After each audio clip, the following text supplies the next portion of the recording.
Good morning. With the help of Hashem, we are learning Yerushalmi Truma is Perek Yud Halacha Aleph. We are already in the beginning of the Mishnah.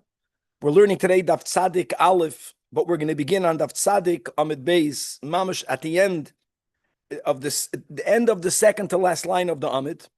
Let's quickly now review the first case of the Mishnah, and that is that when you have a onion, and as we already mentioned, unlike the Gemara on Daf Pei Zayin that learned this Mishnah one way, the Gemara over here in the 10th chapter has an understanding that the onion that we are referring to is a chulin onion, and it was placed in a pot, and according to the Rambam, in a cooking pot of lentils. And what is the issue? The lentils are truma lentils. And because of the rule of nois and tam, or tam ke'ikir, because of the rule of tam ke'ikir, whether tam ke'ikir is a din d'oiraisa, whether tam ke'ikir is a din d'rabanan. I mentioned in the last year that we paskin that tam ke'ikir is a din d'oiraisa. Be that as it may, the flavor also regarding truma has the status of the food itself. The question is whether the lentils will impart flavor in the onion, and if they do, then a non-kohen will not be allowed to eat the onion. And you would think, especially since we are cooking the lentils, as the Rambam learns in the Mishnah, compounded with the fact that according to many Rishonim, when it comes to an onion, you don't even need the element of heat. Normally, there should be a imparting of flavor. Nevertheless, the Mishnah has a chiddush. And the chiddush is only about lentils, and only about lentils in a certain scenario, that the lentils that were already cooked, the juices that leave those lentils, they have an effect on the outer klipa of the onion that it no longer allows it not to impart nor to absorb. It hardens it. We're speaking about a whole onion, and therefore the chiddush of the Mishnah will be is that a non-kohen will still be allowed to eat the chulin onion because it doesn't absorb the tam of the truma lentils. That is where we left off. We're going to continue today by learning the shita of Rabbi Yehuda. Rabbi Yehuda will now talk about a truma onion. The truma onion is played into a dish called tzachana. Tzachana is some sort of fishy dish, and we know this. This is something that even people like myself can relate to. That fish is very healthy, but sometimes fishy has a fishy taste. And you don't want that fishy taste. And an onion used to be placed in the tzachana dish, not for the onion to give off, to impart flavor.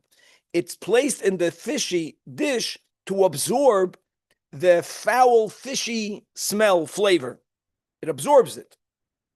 So Rabbi Yehuda has a chiddush that since that's the purpose of the onion, here we're not speaking about lentils, we are not denying the fact that the onion l'chu'ura, both will absorb and will impart, but since the ikir of the purpose of the onion is not for the imparted onion flavor, but it's about it taking away the fishy flavor, so therefore the purpose of the onion is not for it to impart, it's yes for it to absorb. Again, we're saying fish, guys, fish cannot be truma, right? Truma is only shaykh by that which grows from the ground. So Rabbi Yehuda will hold a chiddush that the onion will be permitted, even though, that the fish will be permitted to a non-kohen, even though a truma onion was placed in it. Now, we're going to have, on this Mishnah, the Gemara is going to bring a Mishnah from Masechtas Meiser Sheni. I'll leave it for the Gemara. Gewaldige comparison, we'll have a discussion about that. We will also understand from our Gemara that even though we know that the question of whether something b'chlal is able to impart flavor, some of it has to do with the quantity of the item imparting vis-a-vis the quantity of the item of the foods in which the flavor is being imparted. And we know nowadays that it's 1 in 60, or if it's less than 1 in 60, then it imparts flavor. Only if the ratio of 60 against 1 is the one too little for it to impart a discernible flavor. This shear of shishim was something that was given at some time in the era of the Amoraim, but in the era of the Maroim after the Yerushalmi was compiled. We'll see this implicit from the Gemara. Now, when you have someone who's able to taste the food, whoever learned Shulchan Aruch, then a chef that has credibility will be asked to taste it. What happens if you don't have a chef? And you don't have the share of Echad B'Shishim? So we will see today in the Gemara what Chazal used to use before the 1 in 60 to figure out whether the food was large enough or powerful enough for it to impart flavor. Another topic that we'll see in the Mishnah will speak about a crushed apple whose liquids are being used to leaven a dough. And we're going to see the klal that when you have a leavening agent, there isn't the sheer, now that it's 1 in 60, it no longer imparts flavor. It does not work that way. If something is able to leaven, to be machametz, to make the dough rise, its flavor will be there, even if the quantity is very little vis-a-vis the dough.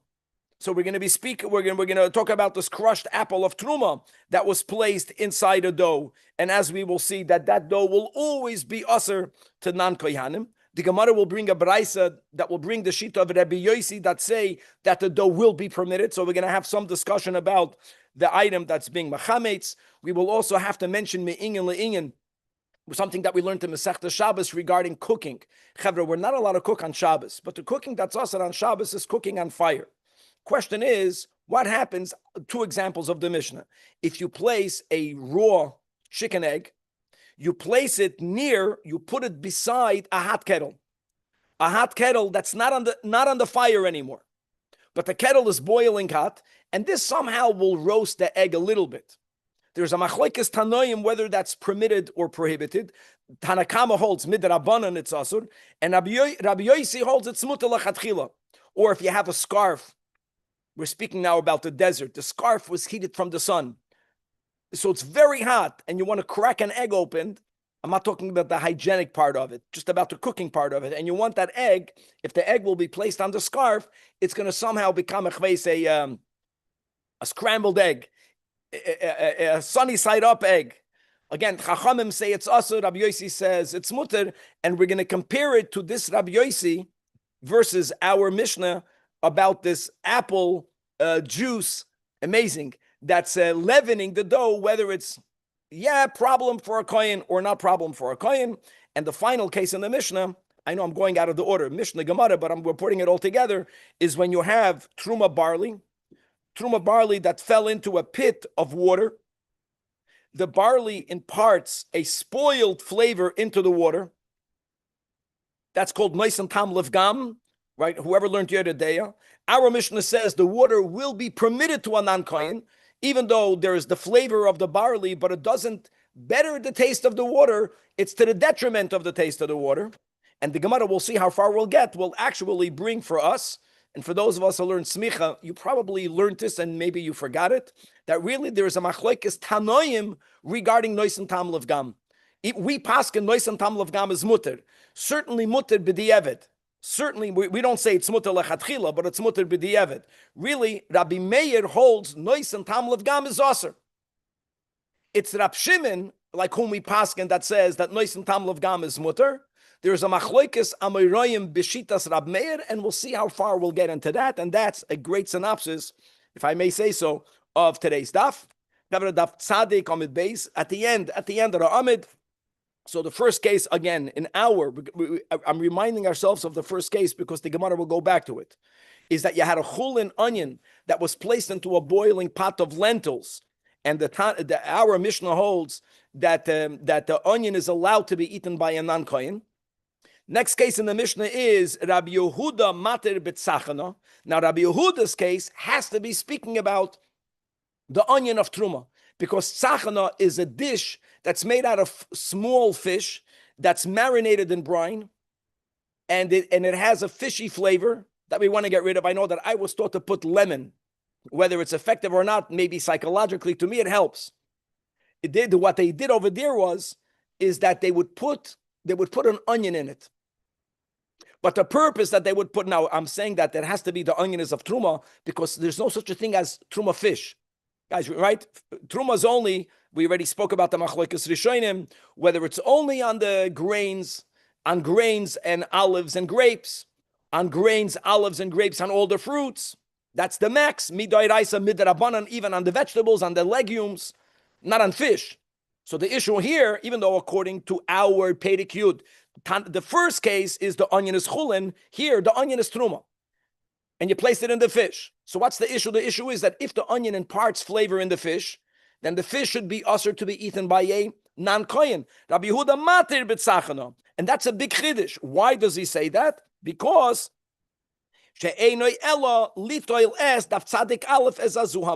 because the onion is placed not for it to impart, the onion is placed for it to absorb, for it to draw out the foul odor. This is amazing. In other words, Rabbi Yehuda holds it doesn't enhance. It's not enough the intention. It doesn't enhance the tzachana taste. And just for the record, Rabbi Yehuda is the one that says so. The Tanna Kama argues. In other words, there's never a machlekes in mitzias. It's about how much of that imparted flavor is viewed halachically as substantial. This is the way we have to look at it. The Tanna Kama holds that even though the main purpose of the onion is for it to absorb the flavor, but the onion also imparts flavor. And the Tanna Kama gives halachic chashivus to that small imparted flavor. Rabbi Yehuda considers that small imparted flavor to be insignificant halachically. A lot of it is connected to the intention. Here we have Chef Eran. Does that make sense to you? That onion is not placed to impart. Onion is placed, in this case, to absorb. When you go to a fancy fish restaurant, if they only give you an onion, you should tell them maratzim. They should learn a trumas perek yud, and they should give you an onion. Those cheap people, you pay $400 here for a fish. $300 here. It's a mamash. It's at Baltashris Gadol. All of these restaurants. Okay. Next case.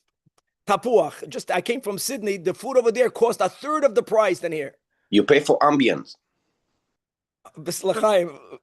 Okay. Yakir is explaining. Okay. Accepted. Next case. Now here we're speaking about davar hamachametz or hamachmetz, however you are to properly pronounce it. Again, guys, number one, the shear in our Mishnah of Truma is never going to be 1 in 100. Until Perek Yud, everything was about 1 in 100. That's because until Perek Yud, we learned min b'minoi. Guys, the whole Perek now is Yerdei. By min b'minoi, remember that, Aviv. If you're putting wheat and wheat, you have to have rabbinically 100-to-1 ratio. Our Perek is only speaking about min b'she'eno minoi. Min b'she'eno minoi, midoiraisa batal barav. Midrabanan, you have to have that. The tam is nullified. Only after the Yerushalmi was compiled, the day Chazal came with the rule of 1 in 60. We don't have 160 at all.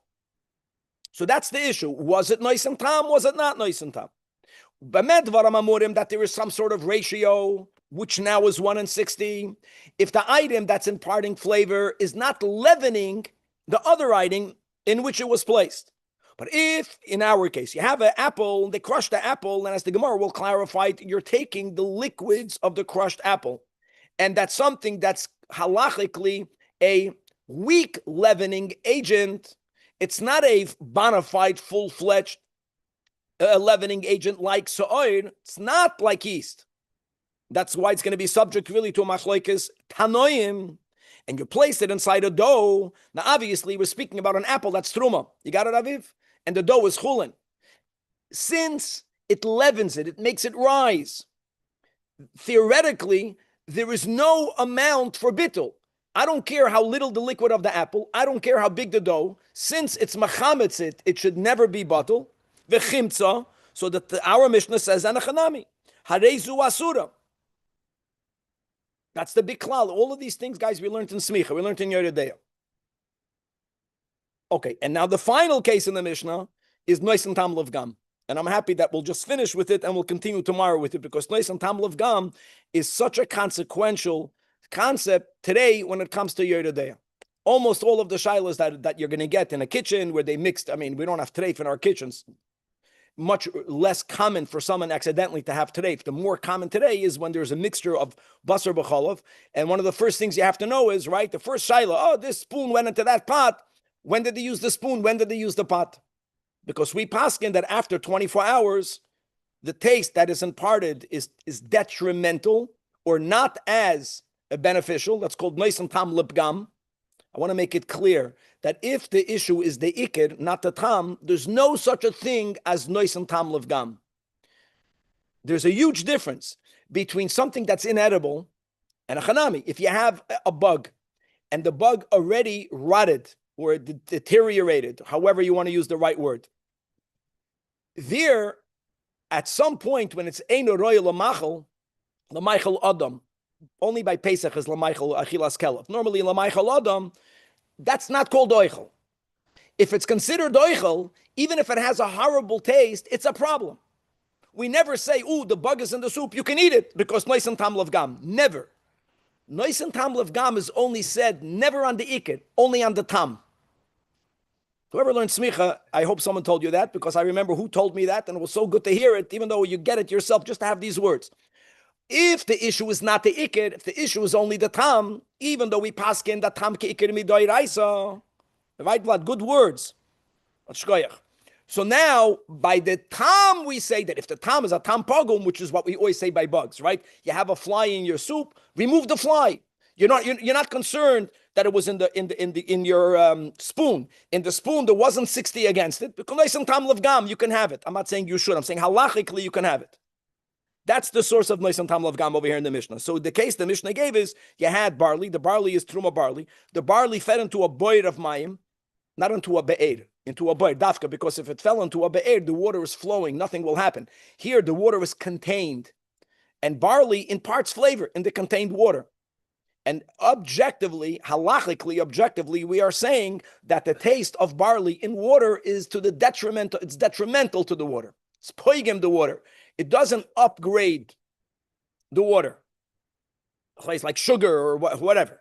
So therefore, the Mishnah says, so oidim of truma that fell into a boir of mayim, af al pi shev ishu, even though you can taste, the Mishnah calls the taste of barley and water a spoiled taste. You taste the spoiled taste.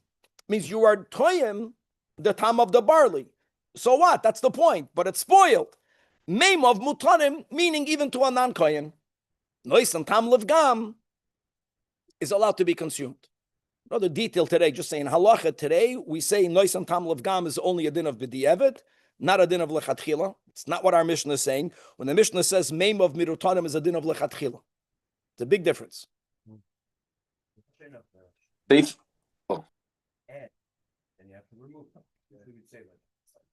No, I know that in Shulchan Aruch, but I'm just adding these words that many people confuse something that is no longer Michael Adam to Pigam. These are two different sugyas that are not related to each other. And when you have the Iker, no one applies the B'di'evet Dikaheta that it's Poigim. I don't care. It's irrelevant. The relevancy of Pigam or Lishvach is only by the Tam. And it's a machlekes Tanoim between Rav Meir and Rab Shimon. Rab Shimon is the one that says Nois and Tam Lavgam is mutter. We paskin like Rab Shimon, and B'shitas Rav Meir, as we'll begin to learn today, there's a machlekes Amoraim, Rabbi Yechanan, and Eish Lakish to understand his opinion. That's all of these things are very relevant halacha l'mais. Okay, so now we had all these cases in the Mishnah. Now we're going to unpackage everyone. Let's get moving. So the first case in the Mishnah was the onion.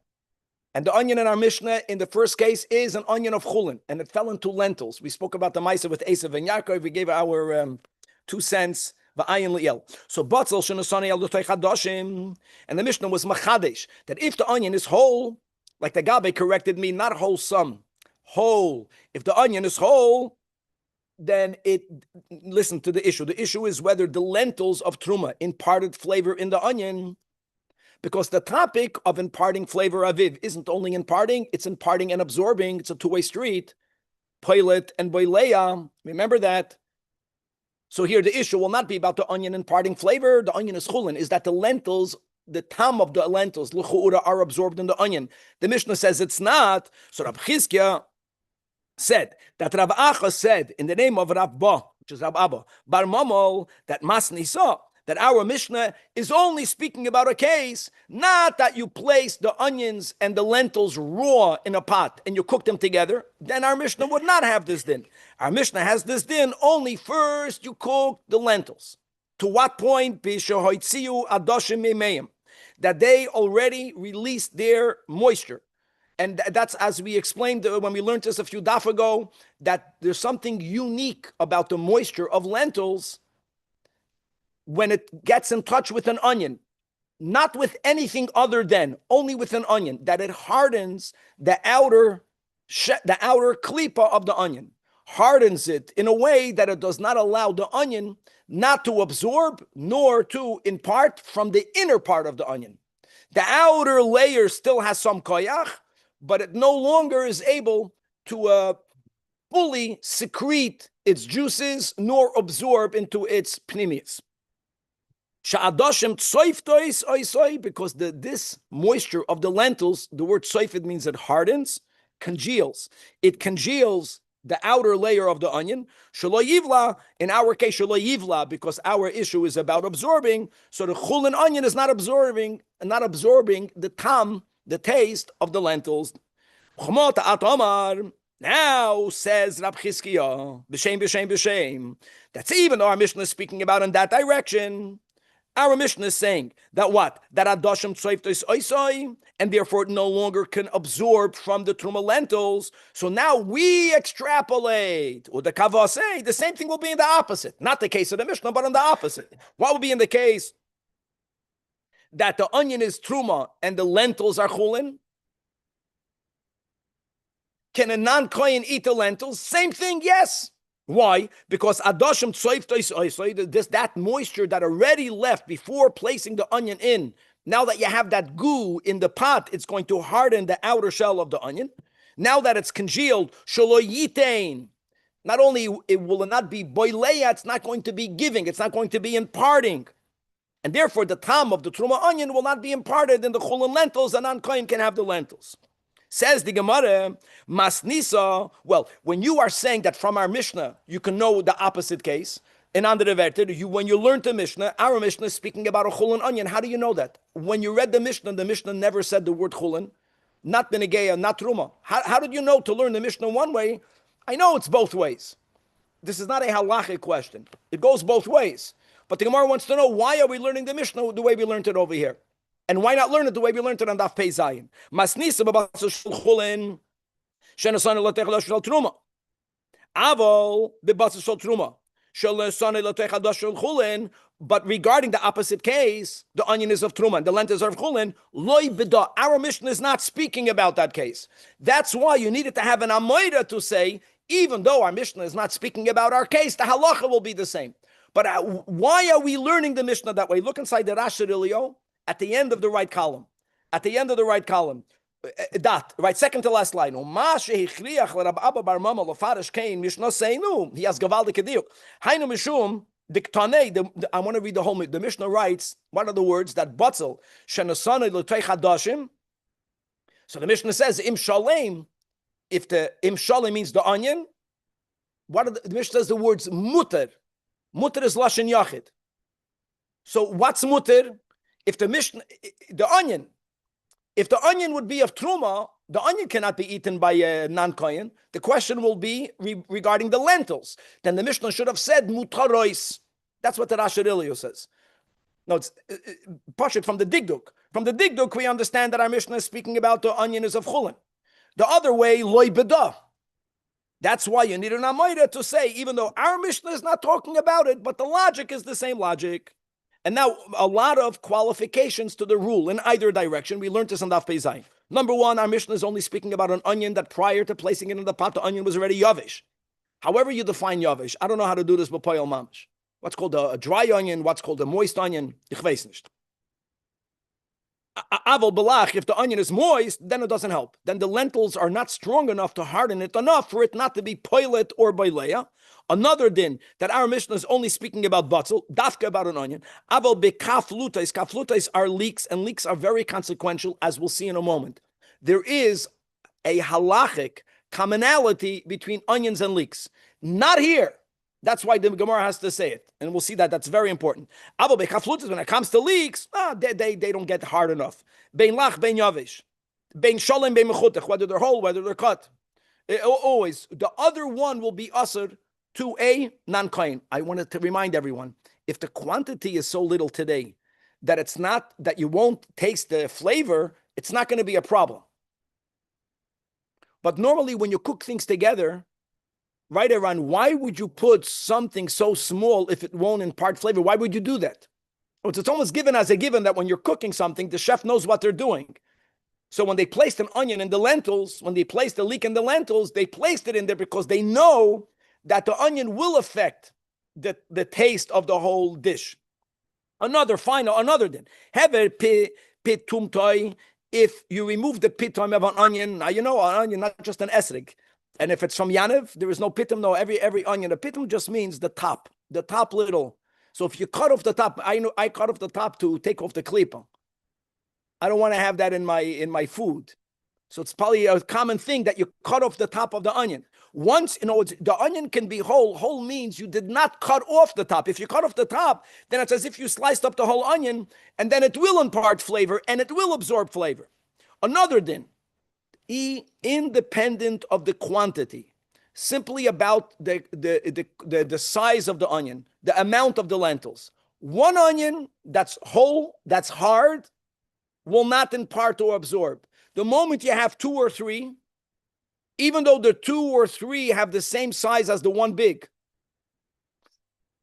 the 2 or the 3 that has the same size of the one big won't become hardened enough. They will impart flavor. They will absorb flavor. Here you see that kamos is machriya echos. You have to push it. But see, in other words, why don't we just say that? Like today we know it's 1 in 60. Let's say it's the quantity. We don't say that. One onion. It's hard to understand. It seems that an onion is hardened by these lentils. I don't see why I would make it correct. 1 or 2. Correct.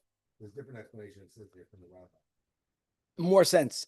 Can you share what he writes from the Rambam? Yeah, he says it's about small. Small onions are stronger. Essentially are softer. They're softer, and we don't have that metzias. Okay. If that's the case, okay. And it's not about 1 or 2, it's just about the size. It's small, and that a small onion, even 1, would be a problem. But the Gemara doesn't say it. The Gemara says Shnayim Shloisha. Okay, right then. And the final qualification, Hadod the Tamar, all of the hardening, the effect of the hardening, Chavra, we learned this before, is that whatever is inside the onion cannot go out. Whatever is in the lentils doesn't go inside the inside of the onion. But the outermost klipa of the onion will still absorb and impart. So if the outer shell itself is placed, let's say, in a very small pot of lentils, there, even though it becomes hardened, the lentils will become usser, or the onion will become usser.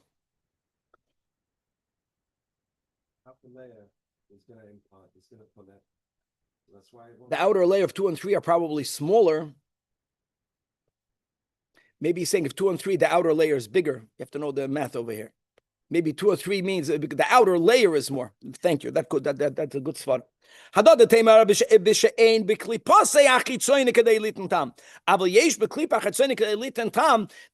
achitzoyna is not affected by the lentils. And you know what? Maybe you're saying so good. Maybe that's the Hadod the Tamar. Maybe that's the meaning of the words Hadod the Tamar. Hadod the Tamar is like the Tam. Why is it that if you have 2 or 3, it's a problem? Hadod the Tamar. From this you can extrapolate. Why? Because maybe when you have 2 and 3, the outer klipa is more than in one large one. I don't know how to measure. This is geometry. This is gematria. Gematria doesn't mean numerical values. That's a borrowed term. Gematria means geometry. Okay. Next. Now, let's move on to the next case of the Mishnah. Rabbi Yehuda spoke about the tzachana. Again, the tzachana is a fish dish, small fish that's marinated in brine. And people will put an onion in order for the fishy smell to be absorbed in the onion. Here, the onion is truma, avada, because the fish cannot be truma. And the Mishnah Rabbi Yehuda says a non-kohen can have the fish. There was an onion of truma. It didn't impart, it only absorbed. Rabbi Yehuda mata about tzachana. So now the Gemara says, hold on, let's go to a case, a gewaldige case in Meiser Sheni. Taninon. We learned in Masechtas Meiser Sheni. Dogim shenes bashlu im hakaflutoi shel Meiser Sheni. So let me just give you the numbers over here. First of all, we're speaking about, again, fish and leeks. Leeks are the Meiser Sheni. And unlike our topic of whether a kohen could or cannot, a non-kohen could or cannot eat it, Ma'aser Sheni, the topic is whether it has to be eaten in Yerushalmi or HaKodesh, or whether it could be eaten anywhere. So you have kaflutois, Ma'aser Sheni, and you cooked it together with fish. Again, there's no such a thing as fish that are Ma'aser Sheni. You cook them together. Now, the fact that the kaflutois, they gave off their flavor in the fish is a given here. That's not the topic. The question is, we're not even demanding for someone to take the whole dish to Yerushalayim. If you're going to eat the dish, you have to take it to Yerushalayim. I don't care if some of the dish is not Ma'aser Sheni. Well, some of it is. But by Ma'aser Sheni, you get to redeem it. The question of the Mishnah in Ma'aser Sheni is, how much money do you have to give to redeem it? What's the shaila? So the shaila is that you began, I'm going to give you just a mashal. The fish, before you cooked it together, was worth 2 dinarim. And the kaflutais were worth 1 dinar, which means that you put in 3 dinar value in your pot. Not when I cooked it. When I cooked it together, it's going to be worth less than 3. But when a chef who knows what they're doing when they cook it, now it's worth 4. How much money do you have to give to redeem the kaflutais? That's the question. And the Mishnah paskins proportionate. That's why I gave simple numbers. Was if you began in a case where the value of the Ma'aser Sheni, in this case the leeks, were a third, right? There was total value of 3 dinar. 2 was fish, 1 was kaflutais. If we leave it proportional, if it's worth 4, just a mushel, so then how much value belongs to Ma'aser Sheni that needs to be redeemed? A dinar and a third. You have to just remember another din, that you have to add a 5th. Okay, say that, but you have to know first what's the principle. You don't say, oh, the main dish is fish, so the upping in value is only on the fish. Let's leave the kaflutos. The kaflutos are here to serve the fish. It's to make the fish tastier. You didn't put the fish to make the kaflutos taste. So you would have thought that way. If that would have been the case, then maybe one would have argued, you only have to redeem 1 dinar worth. So the Mishnah says, no. Now that the dish has more value, yachap, that's the Mishnah over there. Let's read it again inside. Turning to the Tzaddik Aleph Amid Beis, these are the words of the Mishnah. So says the Mishnah that Shevach, that the value is lefi cheshbon, proportionate. If it began with a third of Ma'aser Sheni, whatever the value now is, a third of what is now is Mois Ma'aser Sheni, and that has to be redeemed. At kan the Mishnah. So now says the Gemara, Amar Rabbi Shaya, that Mishnah cannot be like Rabbi Yehuda. Look at the comparison. Why not? Let's see if you can do it by yourself, Aviv. What does Rabbi Yehuda say over here?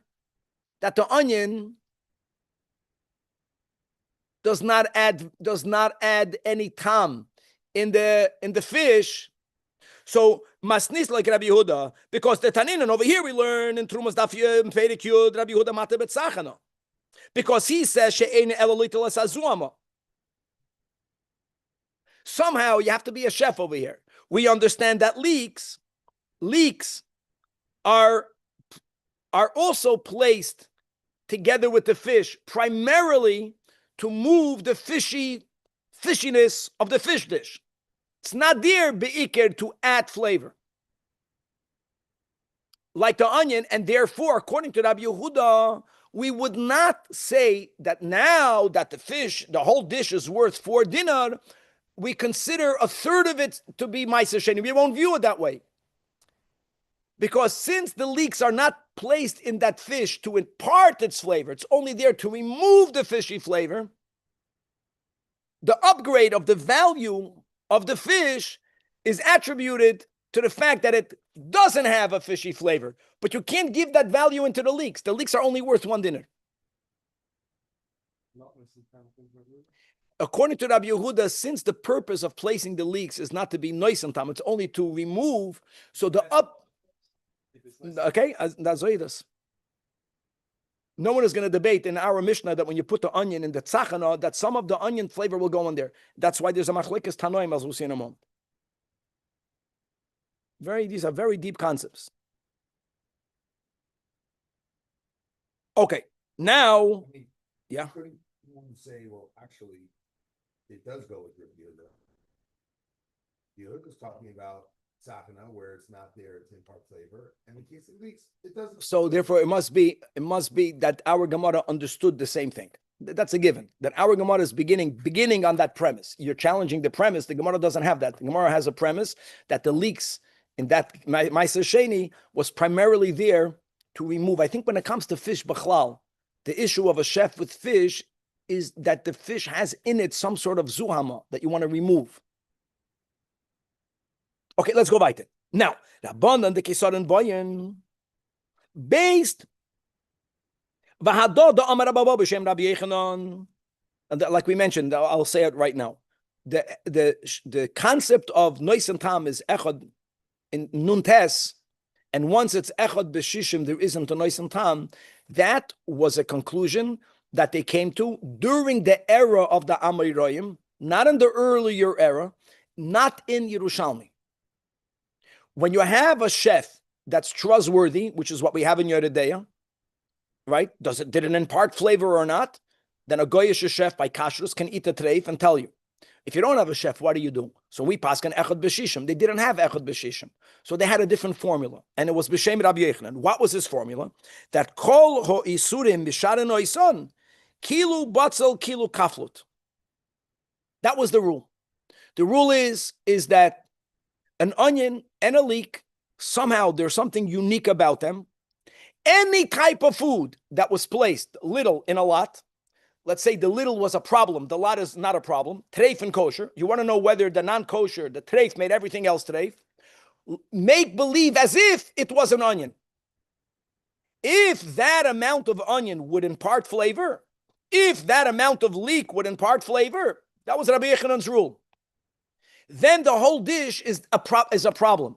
Even if the food of Isur that actually fell in was not onion, he wanted to make across the board a rule, loy plug, because echad b'shishim is an easy formula. When you don't have the echad b'shishim, what do? Every food is different. So that was Rabbi Yochanan. Make believe the food is either a batzel or a kaflut, and everyone somehow knew that if this would have been an onion or a kaflut, then in this case, in the proportions, it would be imparting flavor. Problem. If even as an onion, it wouldn't impart flavor, not a problem.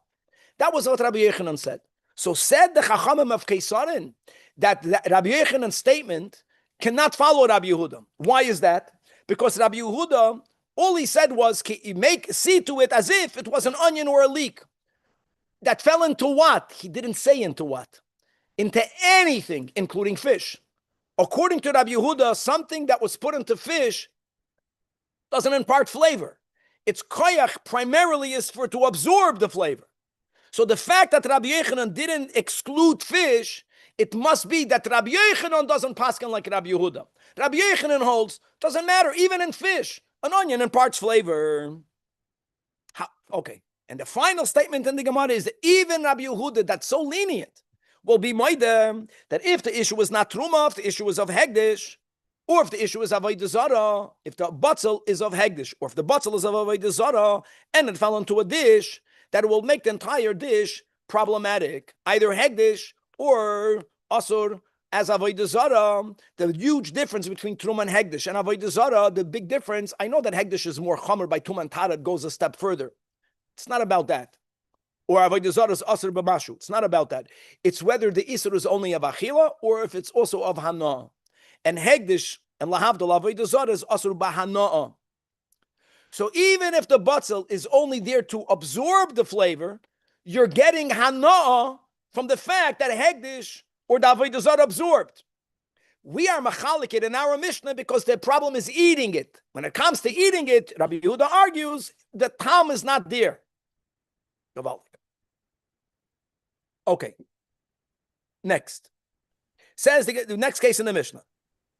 I mentioned the machlokas tanoim, it's on the next case. The next case of the Mishnah is tapuach sheriskoi.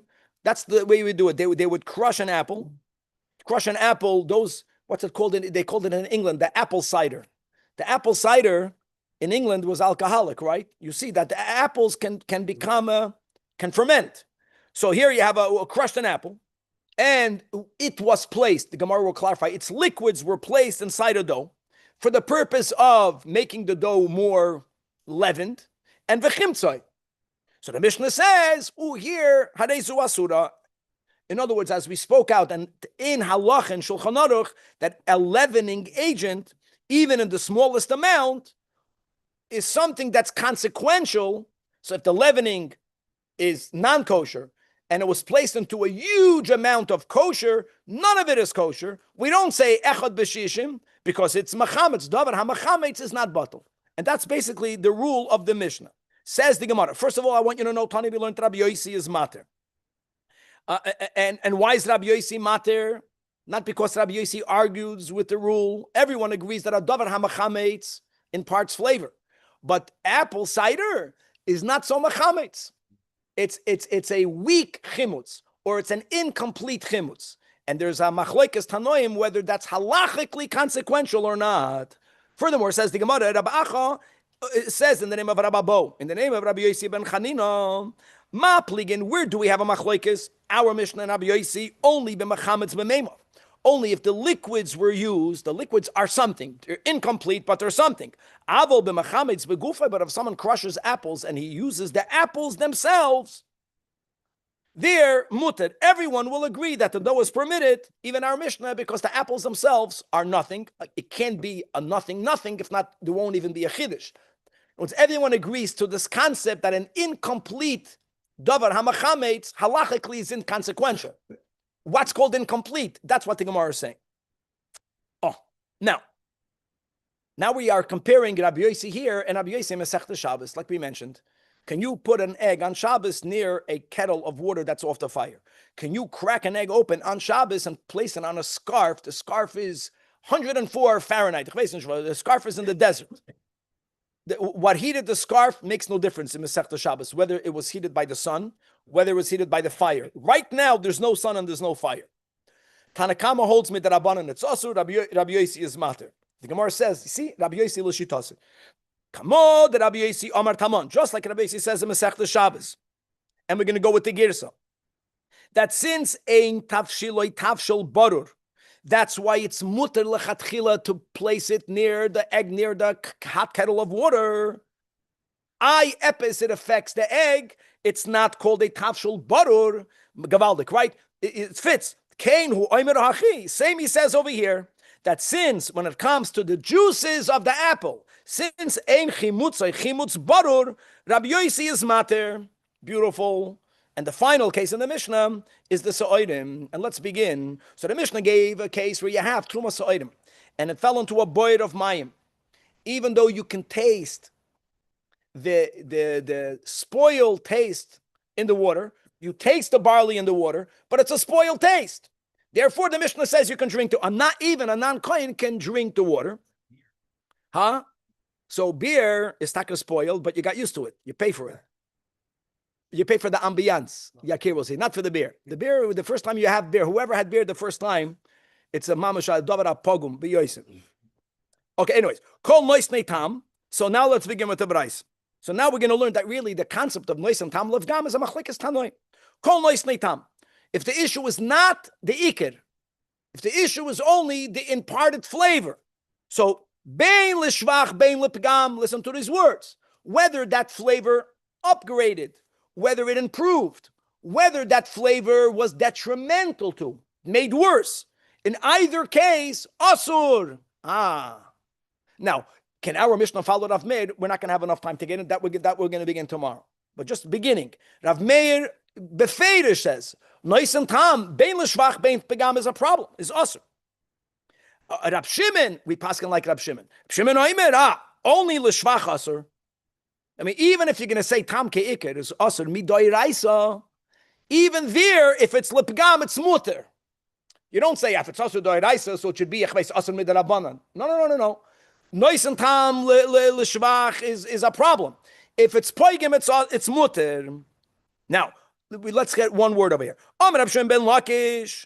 I want you to know, where do they argue? Ma peligin. This is important. When does Rav Meir say it's asur? According to Reish Lakish, we're going to repeat this tomorrow. This is important. Either b'shehishbiach v'acharkach pogam. He's speaking about a case. Why is it asur? He's speaking about a case that when you placed it inside the dish, first it enhanced it, and later it impaired it, since lechatchila it enhanced it, it's usher. As an example, we're speaking about vinegar into cold beans. Eran, this is for you. Is vinegar good for beans or bad for beans? According to the Tanoim, if everything is cold, vinegar in beans enhances the beans. So we're speaking about vinegar that's truma. How can vinegar be truma? Because vinegar came from wine. Wine that turned into vinegar. Someone placed cold vinegar into cold beans. Shvach. If you cook it, that makes the beans bad. Where does Rav Meir say, according to the Shlakish, even lepigam is usher, because when you put it in there, it enhanced the beans. Then you did another step. You decided to cook it. You don't know what you're doing. Now the vinegar is detrimental. So you can't say, oh, now it's okay. No, it's not okay. A non-kohen cannot have it. Aval, but if you put the truma into something and first it was poigemet, even if later it was mashbiachit, it's amazing. Af Rabbi Yehuda made it's mutter. In other words, Rav Meir looks at the point of when you made the mixture. If at that point you were poigemet, according to the Shlakish, even Rav Meir is made that what? That it's okay. According to the Shlakish, our Mishnah can follow Rav Meir. Barley in water is always poigemet right away. Rabbi Yochanan disagrees. Rabbi Yochanan says, no. That Rav Meir, loy shanya, he pagam, he yishbiach. Whether first it was pagam and then mashbiach, or in the opposite direction, he yishbiach, he pagam. I just want to clarify, Rabbi Yochanan, it really is saying that according to Rabbi Meir, that even if it's poigemit mitchilase va'atsoifai, even if it's poigemit in the beginning and at the end, according to Rabbi Yochanan, according to Rav Meir, the item is asur. Nois and tam lepigam is asur. He machlokes. Rab Shimon says it's mutter. Rav Meir says it's asur. So where are we leaving off? Basically, the machlokes of Reish Lakish and Rabbi Yochanan will affect whether our Mishnah is lekula alma, whether our Mishnah is only according to Rab Shimon, as we'll continue tomorrow.